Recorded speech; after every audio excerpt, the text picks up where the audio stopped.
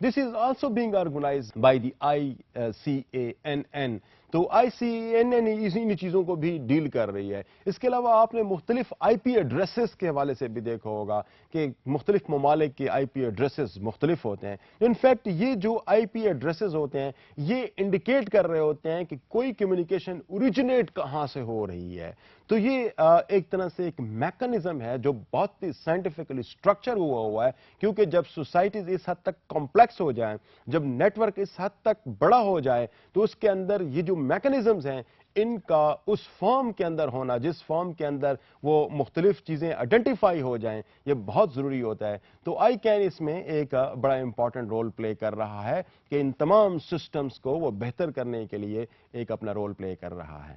تو dear students, اس میں آپ نے دیکھا ہوگا کہ جو پرائیویٹائزیشن کی جب ہم بات کرتے ہیں, جب ہم لبرلائزیشن کی بات کرتے ہیں, تو پھر ان چیزوں کی ضرورت بے تحاشا بڑھ جاتی ہے, کیونکہ کمپٹیشن بڑھ جاتا ہے. جب اس کی ڈی ریگولیشن بڑھ جاتی ہے, the whole responsibility is now on these kind of protocols and agreements, so that they should be able to facilitate the functioning of the organizations and of course functioning of the huge networks that is available in the world.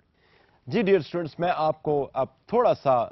In the end of my lecture I would like to shed some light over the situation of IT industry and the telecommunication industry in Pakistan, اور اس حوالے سے میں آپ کو تھوڑا سا کوئی بریف دینے کی کوشش کروں گا.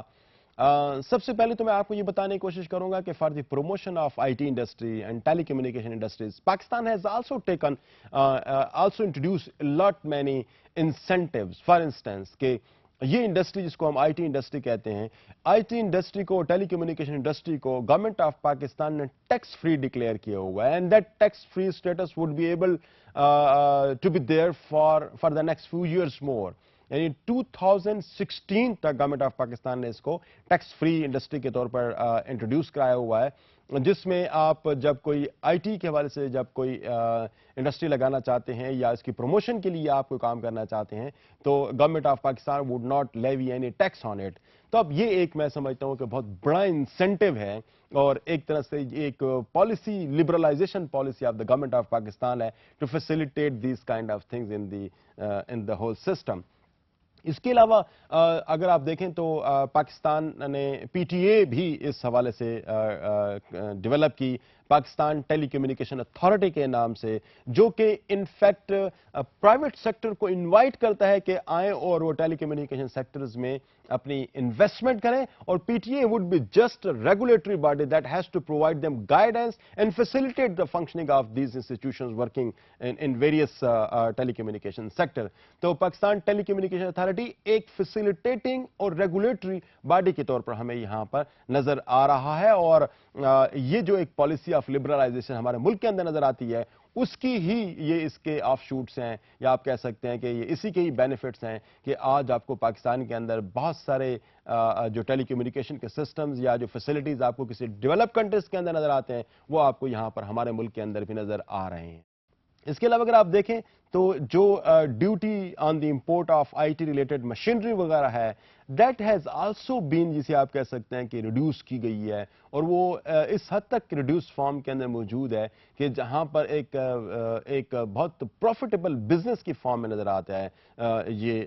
سیکٹر, جہاں پہ آپ کوئی مشینری ٹیلی کمیونیکیشنز کے حوالے سے منگائیں. اس کے علاوہ جو بہت انٹرسٹنگ چیز ہے جو کہ دنیا کے بعض ممالک میں شاید ہمیں نظر نہ آئے, وہ یہ کہ 100% foreign ownership of telecommunication systems in Pakistan possible ہو پائی ہے. آپ کسی اور سیکٹر کے اندر اس قسم کی ڈیولپمنٹ شاید آپ کو نظر نہ آئے, لیکن صرف اور صرف ٹیلی کمیونیکیشن انڈسٹری ایک ایسی انڈسٹری کے طور پر پاکستان میں نظر آ رہی ہے جہاں پر 100% فارن اونرشپ آپ افورڈ کر سکتے ہیں یا اس کو انسٹال کر سکتے ہیں اور اس کو یہاں پہ انیشیٹ کر سکتے ہیں, جبکہ کسی بھی اور سیکٹر کے اندر, کسی بھی اور ٹریڈ کے اندر شاید یہ فیسلٹی اویلیبل نہیں ہے. تو ڈیئر اسٹوڈنٹس, یہ وہ چند ایک چیزیں ہیں جس کی وجہ سے ہمیں ٹیلی کمیونیکیشن سیکٹر جو ہے وہ پاکستان میں بھی پروموٹ ہوتا ہوا نظر آ رہا ہے. انفیکٹ ابھی اس پہ آپ کہہ سکتے ہیں کہ مزید بھی ڈیولپمنٹ ہونے کی ضرورت ہے, بیکاز آف دا ریزنز. یہ جو 3G ٹیکنالوجی ہے, اب دنیا 4 اور 5G کی طرف جا رہی ہے, اور ہم ابھی 3G ٹیکنالوجی پہ ایک طرح سے اپنا ورک انیشیٹ کرنے والے ہیں. تو امید یہ کی جاتی ہے کہ اس حوالے سے جو ایڈمنسٹریٹو سنیکس اویلیبل ہیں یا ایسی ایشوز اویلیبل ہیں جس کی وجہ سے یہ ٹیکنالوجیز پاکستان کے اندر انٹروڈیوس نہیں ہو پا رہی، تو ان کو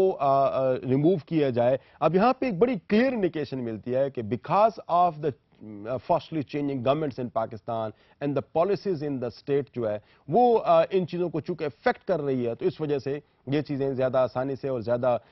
تیزی سے پاکستان کے اندر ہیپن ہوتی ہوئی نظر نہیں آ رہی۔ لیکن جن ممالک کے اندر یہ چیزیں اسٹیٹ کی بجائے پرائیویٹ سیکٹر کنٹرول کر رہا ہو، تو وہ اپنے ریسورسز کو موبلائز کرتے ہوئے اس قسم کی پالیسیز